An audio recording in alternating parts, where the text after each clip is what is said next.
Old pension बहाली की मांग को लेकर कर्मचारी जहां आज सड़कों पर प्रदर्शन कर रहा है, वहीं विधानसभा मानसून सत्र में विपक्ष कर्मचारियों के मुद्दों को लेकर घेरने में जुटा है।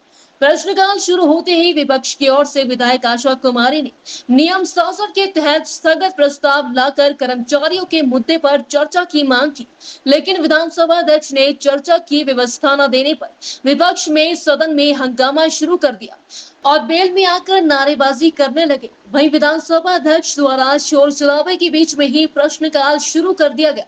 विपक्ष ने वॉकआउट करते हुए नारेबाजी करते हुए सदन से बाहर निकल गए।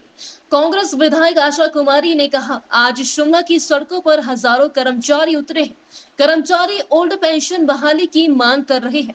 इसको लेकर सदन में नियम 67 के तहत स्थगत प्रस्ताव लाया गया था और कर्मचारियों के मसले पर चर्चा करने की मांग की गई, लेकिन ये सरकार चर्चा नहीं करना चाहती है, जिसके चलते सदन से वॉकआउट किया गया है। उन्होंने कहा कि भाजपा ने देश में पेंशन बंद कर दी थी और कांग्रेस ने अब ये फैसला लिया है कि पेंशन बहाल की जाएगी।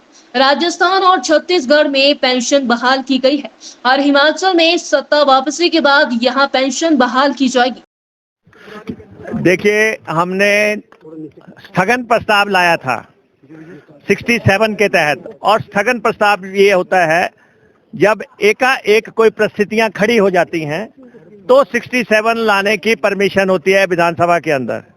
और हम ये कह रहे थे सारे काम रोक के जो कर्मचारियों के मुद्दे हैं, जिसकी वजह से आज हजारों कर्मचारी जो हैं शिमला आए हुए हैं, जिनको विधानसभा तक आने नहीं दिया जा रहा है। और सबसे अहम मसला ओल्ड पेंशन स्कीम का है। और यहाँ पे आशा कुमारी जी और हमारे विधायकों ने स्थगन प्रस्ताव लाया। डिटेल में आशा जी आपको ब्रीफ करेंगी, लेकिन एक बात जो ये बार बार कह रहे हैं कि ओल्ड पेंशन स्कीम बंद किसने की थी? ओल्ड पेंशन स्कीम बंद की श्रद्धेय अटल बिहारी वाजपेयी जी की सरकार ने 2003 में, उनकी सरकार ने बंद की।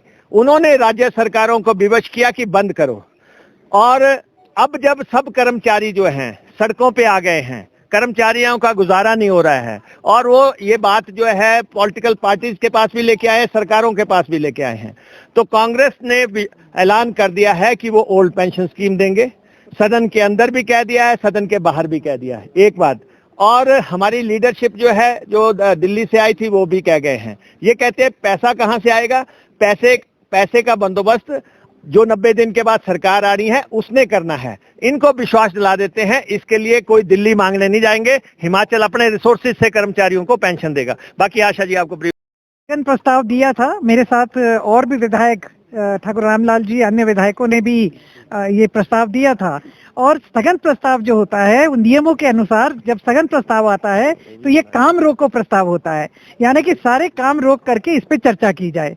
अब स्पीकर महोदय कह रहे हैं कि जो नो कॉन्फिडेंस मोशन आया था उस पे, नो कॉन्फिडेंस मोशन पे तो हमें बोलना ही नहीं दिया, हमारी बात ही रखने नहीं दी। और दूसरी बात ये है कि आज की तारीख में शिमला की सड़कें जो हैं आप सब देख रहे हैं, चारों तरफ कर्मचारी जो हैं वो सड़कों पे उतर आए हैं। हजारों की संख्या में कर्मचारी जो हैं आज शिमला में उतरे हुए हैं। उनकी मांग को रखने के लिए, उनकी बात को रखने के लिए, सरकार के साथ उठाने के लिए हमने ये स्थगन प्रस्ताव लाया था।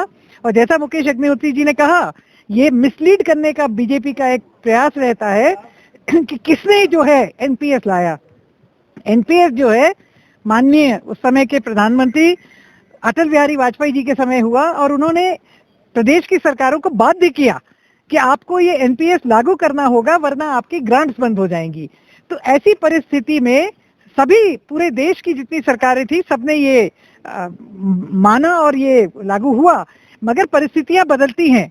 आज कांग्रेस पार्टी ने राष्ट्रीय स्तर पे ये फैसला कर लिया है कि जहां जहां कांग्रेस की सरकार बनेगी, जिसमें से कि राजस्थान और छत्तीसगढ़ जो है वो दोनों ही सरकारें इसको लागू कर चुकी हैं, और झारखंड में जहां हमारी सरकार कोलिजन में है उन्होंने भी लागू करने का फैसला कर लिया है।